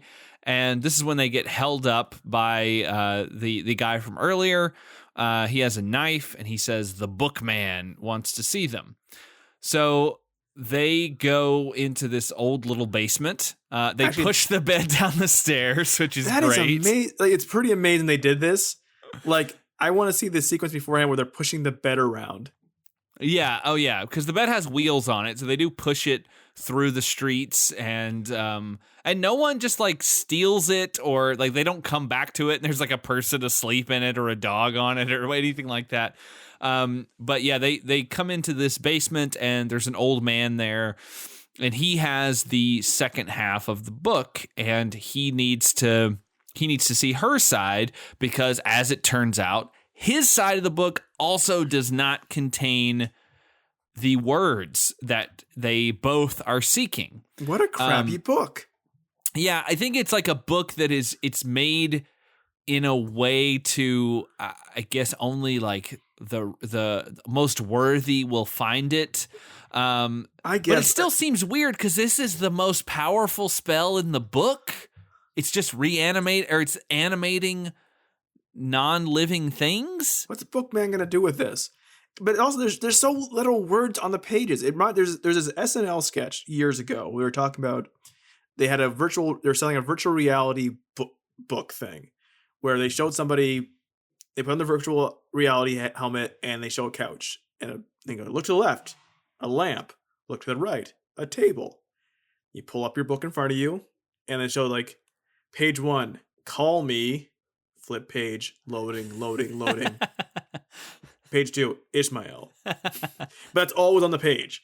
Like, the spell book is just really stretching it out. Well, it is, but I'm also like perplexed why this particular spell is the most important spell that Astaroth created, this high wizard. Here's the thing. Like, why does he not have a spell for like bringing people back from the dead or like altering the future or something? Like, it's just, I can make a shirt dance around. My medallion can turn animals into animorphs. Yeah, I mean, I can turn animals into cartoons, so that's a thing. If she really needed this powerful spell to fight the Nazis, you know what else she could have fought the Nazis with? She could have turned them all into rabbits. Okay, she could have done that. Also, that's an interesting thought, though, that if the talisman of Astaroth, which we learn that the 5 words that they need are actually emblazoned on the star talisman that Astaroth wore around his neck. So they see a photo of it in the book and they realize, oh, it's this necklace that he had. And then they try to start to figure out where it was. And it turns out it was stolen by some animals that went to an island and started their own civilization there. And Bookman does not believe this island exists, but Paul has luckily he's keeping this book on him at all times that has like 20 pages. And he says, "Oh, it's real. It's in my book." Yeah, it's the Isle of Naboombu. But what I was wondering though is if this talisman or this little like star necklace was the most important thing, and the animals stole it and they used it to maybe become human-like. When they steal it from them later, why don't the animals revert back to real animals?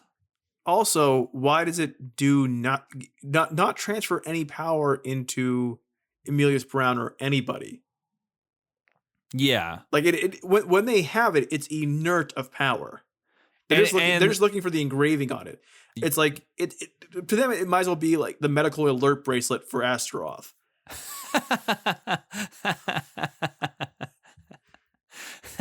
But yeah, so they realize where it is. They realize what they have to do, and so they decide to use the bed to get to the island.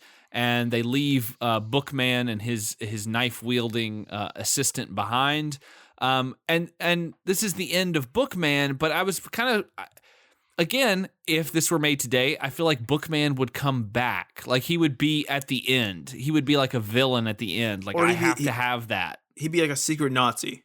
Yes. Like, it would turn out that, he knew like that she was involved, so he looked up information on her and found her house, and he was waiting for her. He wasn't maybe he was not affiliated with the Nazis, but it's just an extra villain to deal with at the end. Like, he's there waiting for them when they get back, and they're like, oh, now we got the Nazis coming, but now we've got this guy too.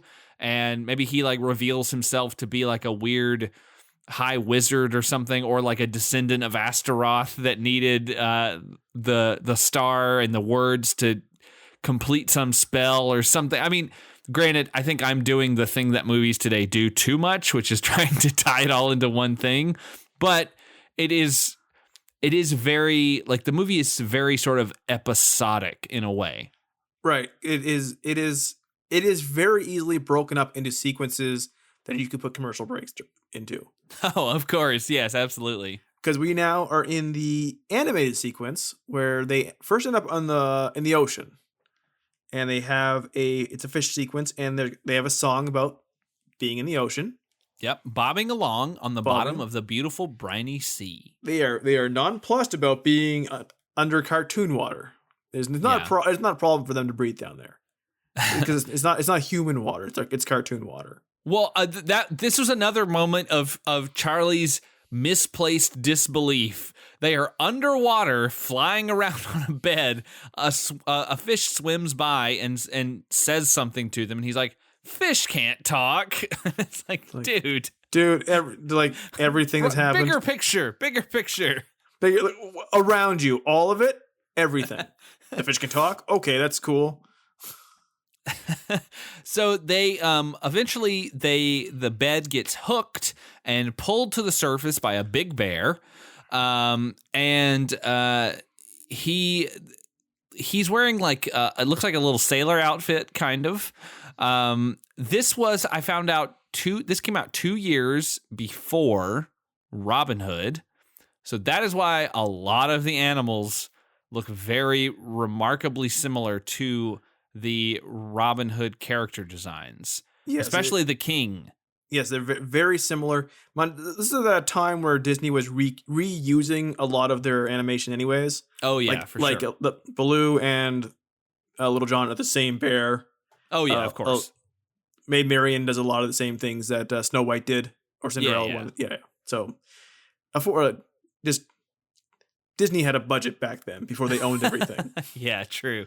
They demand to see the king, so they take them to the king. The king, however, is kind of upset because a soccer match was canceled because they don't have a referee. What the fuck was that about? I don't know. I was very confused because it doesn't matter because as we learn, the king makes up the rules anyway, and he always is going to win. So who gives a shit if there's a referee? Also, the king is a lion. He also talks like a pirate. Okay. Why was he a pirate? I couldn't quite figure that out. It's not like he was if they were all pirates or they were the bear is dressed as a sailor kind of, but it's not like he lives they show that he has a ship or anything. He's just a lion in a king's outfit who's loud, but he also calls everybody matey. And it's like, yeah. And every time he did it, I'm like, why the fuck is he a pirate? Yeah, he's like, matey. And then the soccer matches started like, holy fuck, this movie has been really British. This is really fucking British.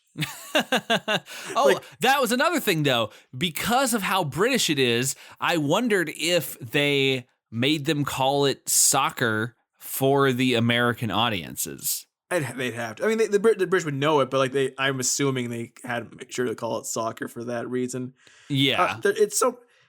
I have a question. So this is further along in the thing, but I have a note on my phone here from watching it.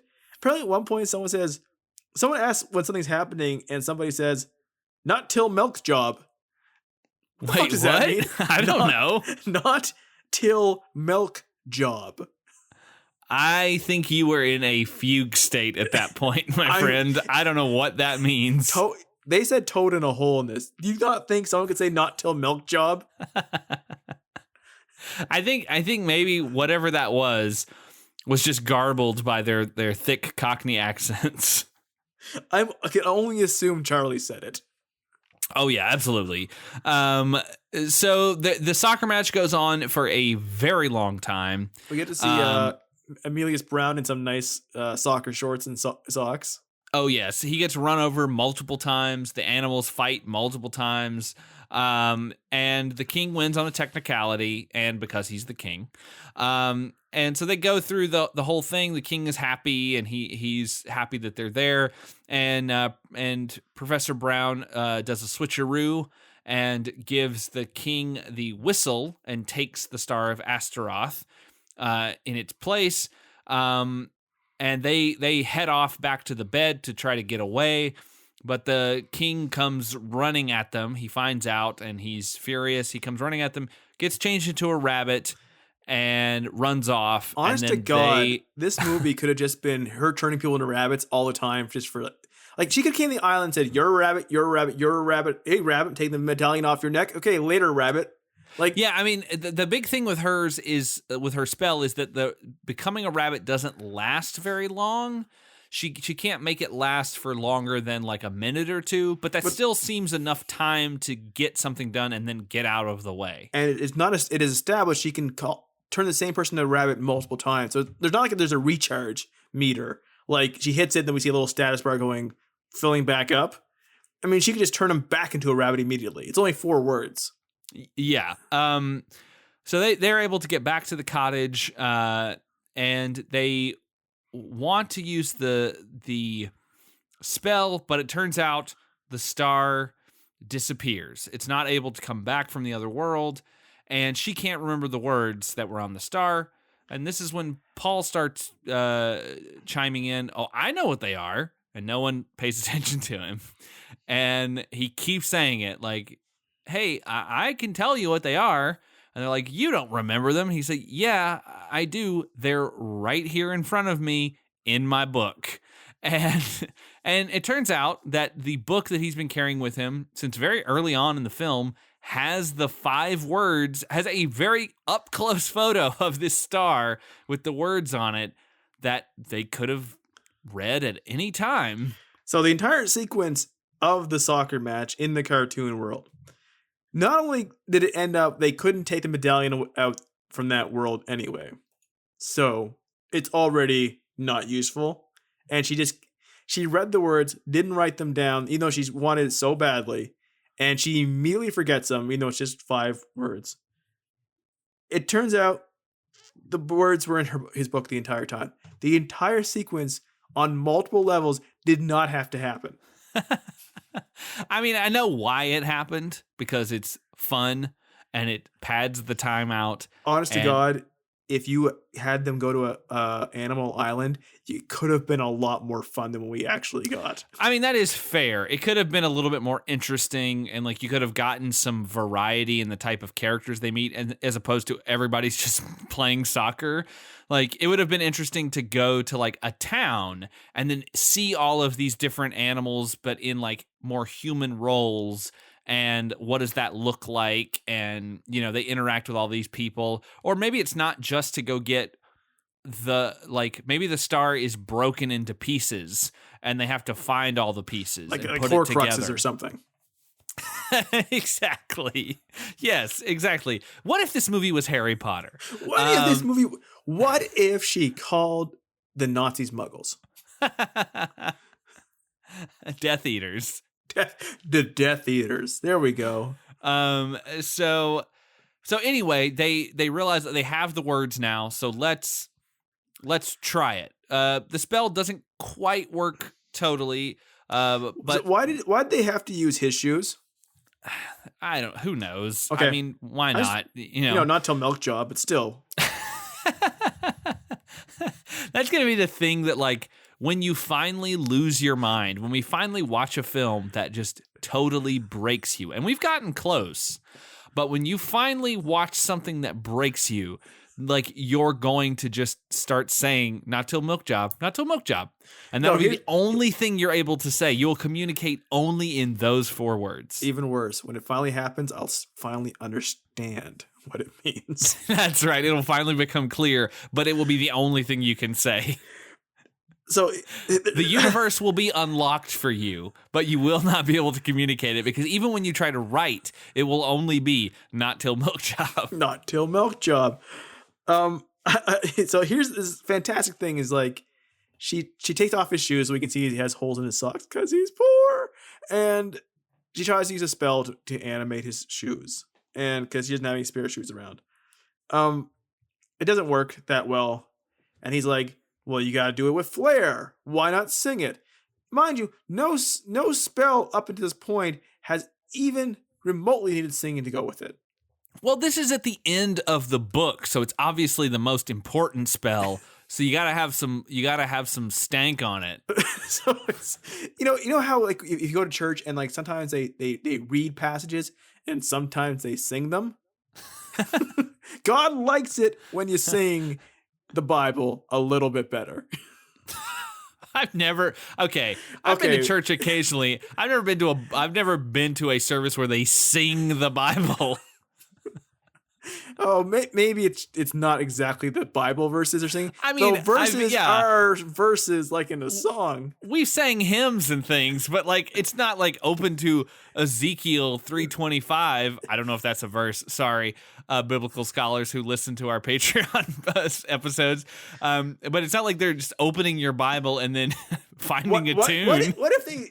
Okay, maybe if your church had sang a little more of the Bible verses, maybe it would have caused a little bit more magic to happen.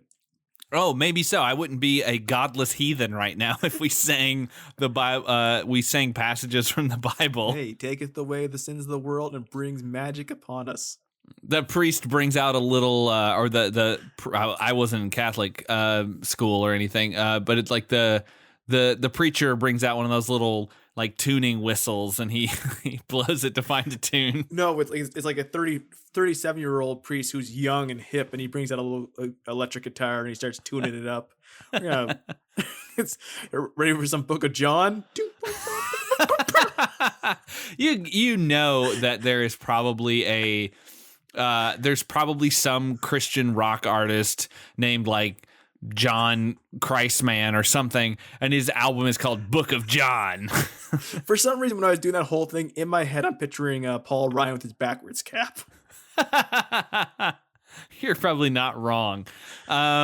So they do get the spell to work by singing along, and the shoes start dancing around, kind of tap dancing, and it's a cool little sequence. And then a bunch of stuff starts moving around. A lot of different clothing and like gloves and all kinds of stuff starts flying around. And at first it's sort of like dancing and it's fun. And then it starts becoming violent and like punching people for no reason. At this point, this is when the priest, played by Roddy McDowall, I didn't mention that earlier, he shows up and he's got a hat on, and the hat gets imbued with a spell, and it flies off of his head into the house, and it's flying around, and the door opens, and Mrs. Price's nightgown like runs at him, which was very funny. Like it runs out, and he's like, ah, and he gets attacked by the nightgown. Like this is just like that dream I had about my mother. and then she runs out and grabs the nightgown, runs back inside. His hat floats back out, lands on his head, and he turns around and leaves. So I guess she got the spell under control at that point. I mean, she has it under incredible control after this, like at a level that she's never shown even remotely possible. Yeah, she pretty much nails it after this one trial run. So she couldn't even fly a fucking broom earlier. Yeah, and then she is controlling a fucking army. And it's obviously tied to her because when she falls, the army dies. So so weird. So they sit down to dinner, and this is before she's nailed the spell. Like she's still kind of upset that she didn't quite get it right. And Mr. Brown, Professor Brown, excuse me, he went to school. He went to fake professor school. He decides to liven things up by juggling some apples, and he drops one in gravy, I guess, and it sprays on his face, and everyone laughs like it is the funniest thing they've ever seen. I keep saying like this goes on forever. Holy shit! They laugh. They show his face covered in shit. It looks like shit. and then cut back to somebody laughing. Then cut back to him wiping shit off his face. Cut to someone else laughing. Cut back to him still having shit on his face for such a long time. Like it's still almost a rib on us. Yeah, they're like they're still tripping. They're like having an acid flashback now. Like just laughing about this. Like it is.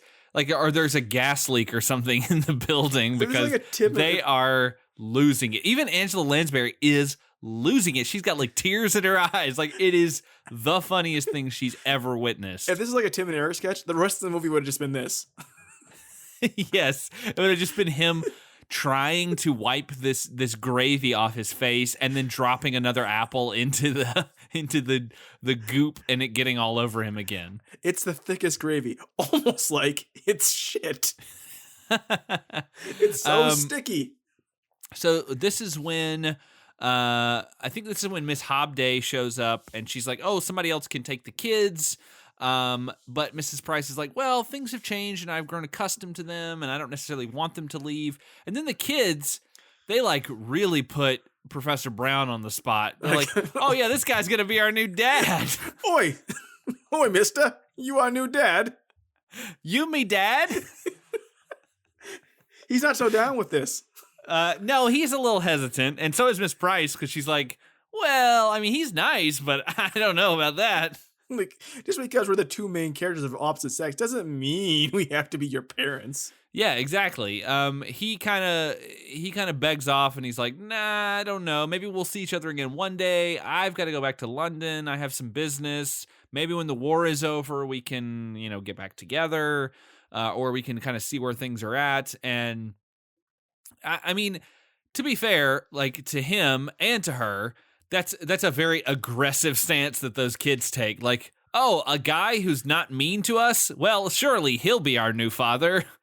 I'm impressed by the fact that his fear of commitment is larger than his need to grift this woman for a free room and board. That's a good point. Like that he doesn't, I mean, obviously he is deep down a good man. Like he's not, he starts out as a swindler, but he obviously grows to be affectionate towards the kids and towards her. So he's helping the kids out. Like he never like tries to beg off until now. Yeah. Like for sure. For no reason given. Like once again, if it was made today, he would try to ditch them like 10 or 15 times before falling in love with them. Yeah. Like from the very beginning, he's like, I guess I'll help you out with everything. I don't know you, but cool. I'm just going to go along with it all. Well, I mean, but also he has just seen magic performed in front of him. Magic that he thought was a bunch of bullshit. And he's gone to a cartoon island and he's been turned into a rabbit. So like, I feel like if you see all these things, you're like, okay, I'm on board. Or you're completely off board. One of the two, nothing in between. But so he leaves and he goes to wait at the train station. There's no train that night, so he decides to sleep there. That's to wait where for they the said morning the guy. train. The guy says, "When's the?" He goes like, "When's the next train?" Not till milk job. Not till milk job. Okay, that's what it was. So that's when the trains come.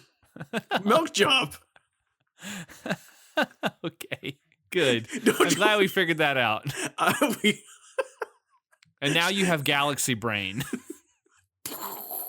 End the episode right now. Who cares about the Nazis? They've been building to it since the beginning. No, they that haven't. crazy man was painting black all over all the street signs. She spots several boats of Nazis arriving on the shore.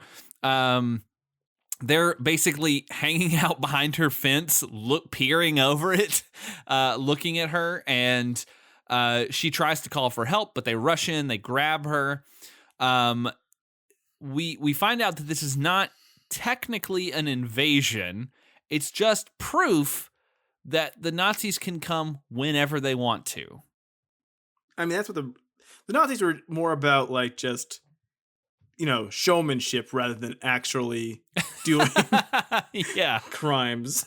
This is what we could do. This is like going and hacking a site and then turning over what you did to like the people who run the site and going, I just wanted to show you what your problems were so you can fix them.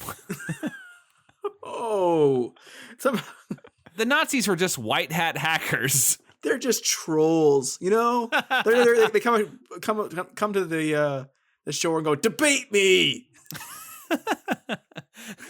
She tries to do the rabbit spell on them, but she can't remember it, even though it's only 4 words and one of them is pedigree. And she said it, I don't know, 19 times in this movie.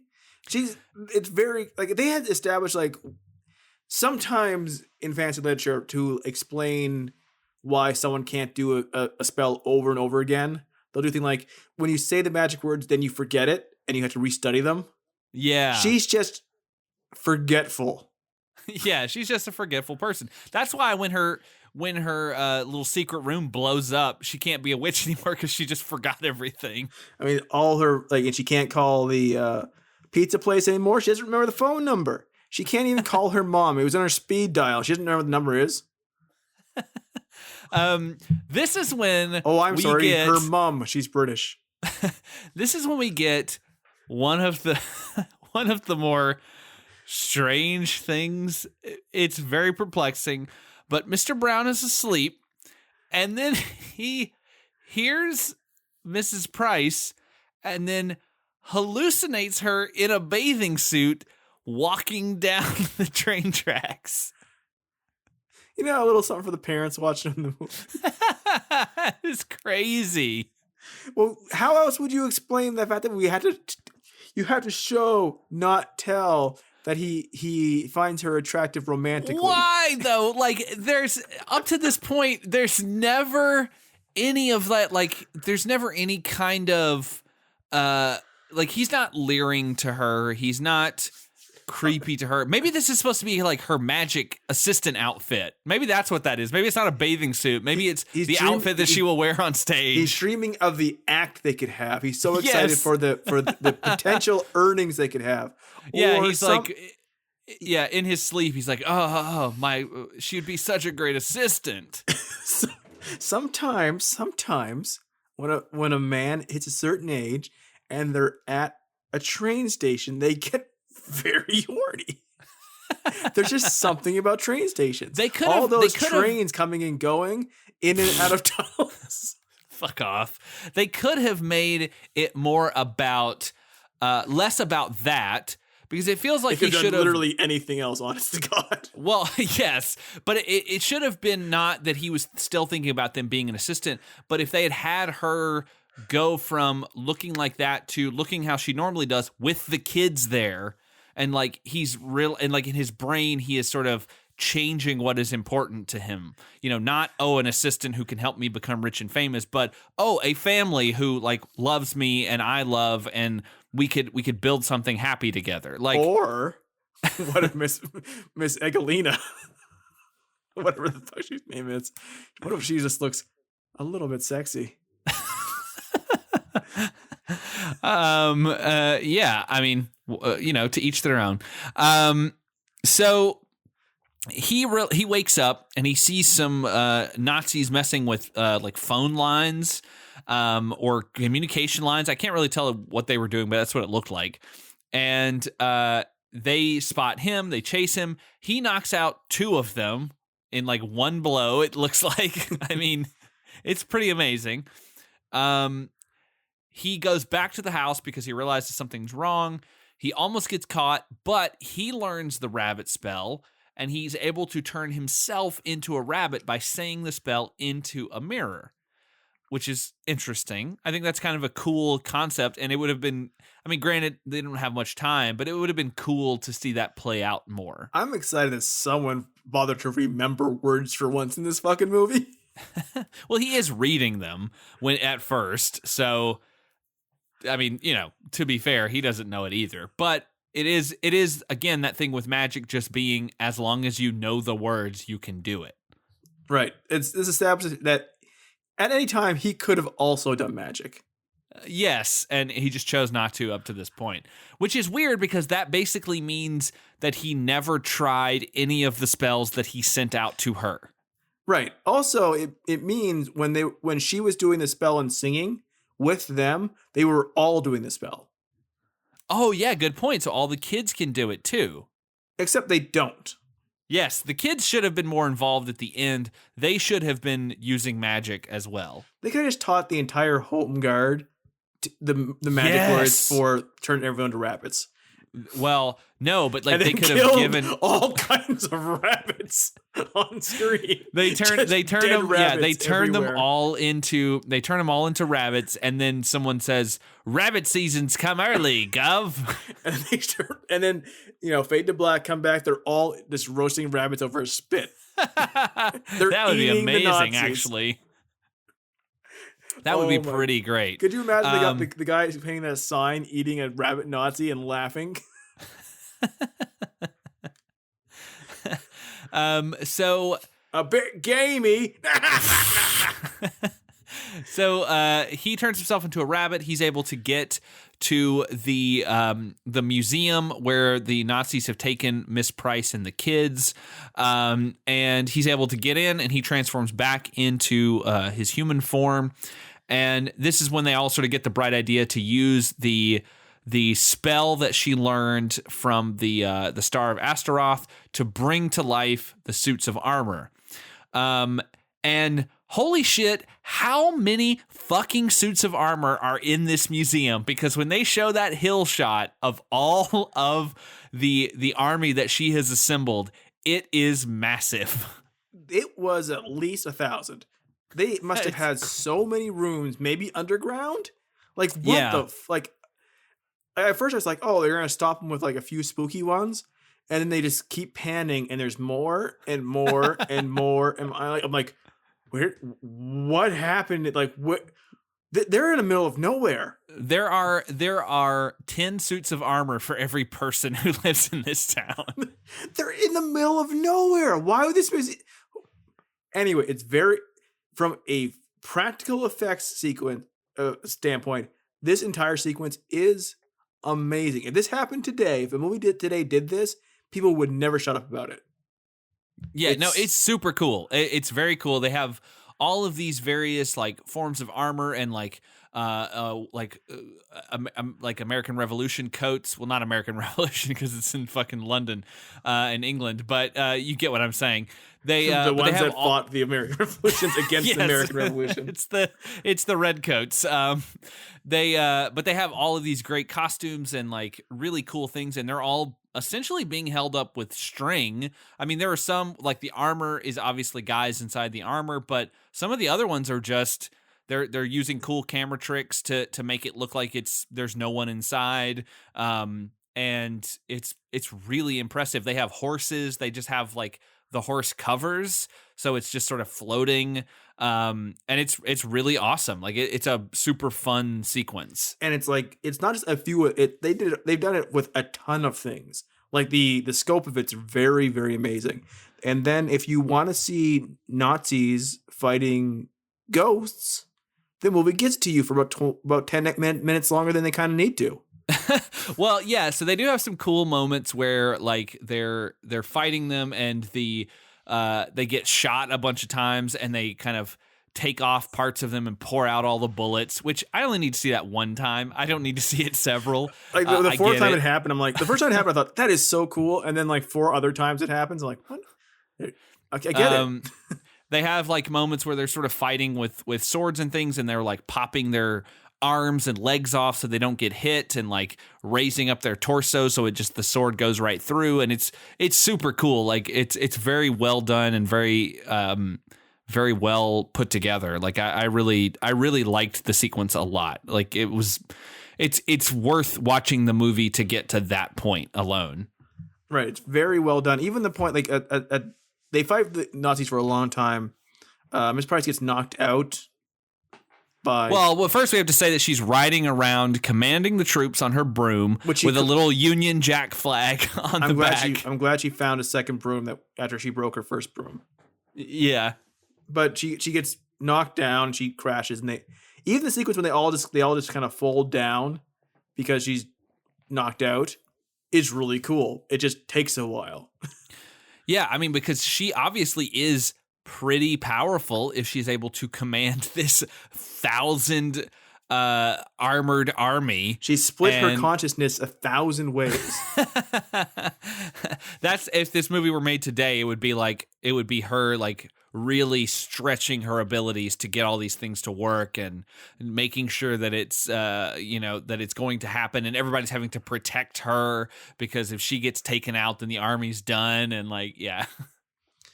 Right, and then like she there'd be some special spell that Amelia Brown would have to use to revive her after she had shattered her consciousness 1,000 different places, and he had to rebuild it fragment by fragment by going through that space that the bed went through last time. Her consciousness is out in that magical ether, and he has to go through there with his magic to bring her back piece by piece. Oh no, she would stay dead at the end of the movie, and it would be like, I know how to get her back, and then they would set it up for the sequel. There we go. And you know who else is there? Thor is there as well. Yeah, give us a call, Disney. We'll create a Bedknobs and Broomsticks cinematic universe for you. Bedknobs and Broomsticks and Thor. Just Bedknobs and Broomsticks and Mjolnir. honest to God, if you remade this and had Hemsworth as Emilius Brown, he'd be very funny in it. It's just shit, that's actually really good. That would be a great addition. Yeah. And Angela Lansbury, he played by Angela Lansbury. Yeah, just keep her in it. That's perfect. So the gunshots that they keep hearing alert the old man brigade, who decide to head up to the hill and try to figure out what's going on. The Nazis blow up the house, but also a lot of their things that they had there, I guess, to like cover their tracks. I'm not really clear on why they did that. But they blow up the house. This sends her falling back, which destroys the army. All the old guys show up at the hill as the Nazis are already on their boats leaving, and they start firing at them, and they act like they won. Like, it's a dumb little throwaway joke, but it made me laugh. Like, these old guys just showing up and seeing them rowing away and like, we did it. It seems like this massive burn on like the old guard. If you look it up, it's like basically the old men who were too old to enlist. They were just made to protect the homeland and really didn't do much from like 1940, 1944. It seems like an inside British joke of the old guard. Weren't they stupid? And so we're at the end of the movie.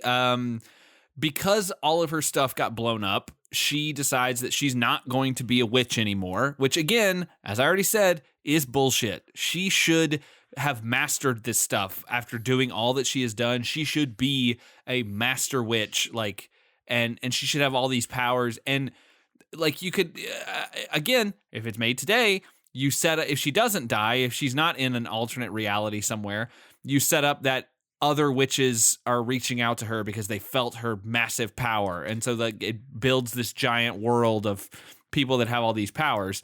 Again, Disney, give us a call. But she just decides, no, I'm done. I'm just going to be a wife. I mean, a lot of movies back then kind of did this thing where like you set up some like the characters very interestingly, and at the very end they kind of tied up like, guess we're not doing that anymore. I'm going to live like the movie's over. I'm going back to a regular life. And like as a kid, I'm like, no, what you're doing is so cool. Like, why would you tie it up like that? But yeah. There's this whole idea of like, we wanted a bow on the end of it. So just so you don't think there's gonna be more adventures you're missing. It's over. Yeah, it's like, well, that was some adventure. Yep. Boom, boom, boom. And that's pretty much what happens here. Mr. Brown, I'm not going to call him a professor anymore. He has decided to join this old guard, basically, and he goes off with them. He's out of the movie. Yeah, he's done. And Paul still has the Bedknob, so they do kind of leave it open, like, well, there's maybe some other adventures we could get into, but we never see what those are. Where would Paul even go? Back to life. That's how you do it. You make the movie.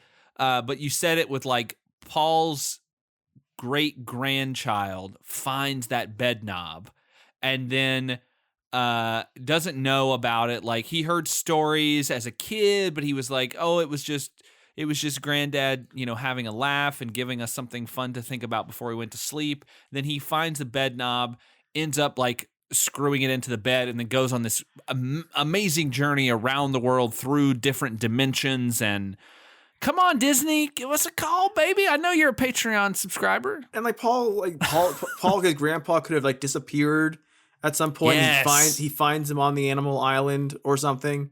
Like he used the magic to go someplace fantastical, and like his grandson like finds him and like, you need to come back to your family. He's like, no, it's too amazing here. There's all these broads in bikinis. All these middle-aged. There's all these magician's assistants. All these magician's assistants. We could have such a great act. But yeah, so that is that is our episode on Bedknobs and Broomsticks. That was a lot of fun. I liked that movie a lot. I'm glad that it turns out I hadn't seen it, because I would have been bummed if it was like, oh yeah, of course I've seen this, and I would have lost some of the charm of getting to see that for the first time. Like I had zero charm with this. And of course, a big thank you to Justin Talbot, our Patreon supporter, who picked this movie for us this month. Thank you very much, Justin. It was a blast to watch and to talk about. If you are interested in giving us a film to watch on the Patreon feed, just sign up for that $8 level. And thank you again, as always, for the support that you have given us. We cannot thank you enough. It is humbling and just plain incredible that there are people who are willing to pay for what we do. I'm so humbled. I have nothing else to say other than this movie was much better than Love on a Leash. Absolutely. And again, if you haven't listened to that episode yet, please go back and do it. It's amazing. But until milk time, I've been Josh. It's not quite right, but I'll take it. I've been Skinner. And we'll see you soon. Milk knob.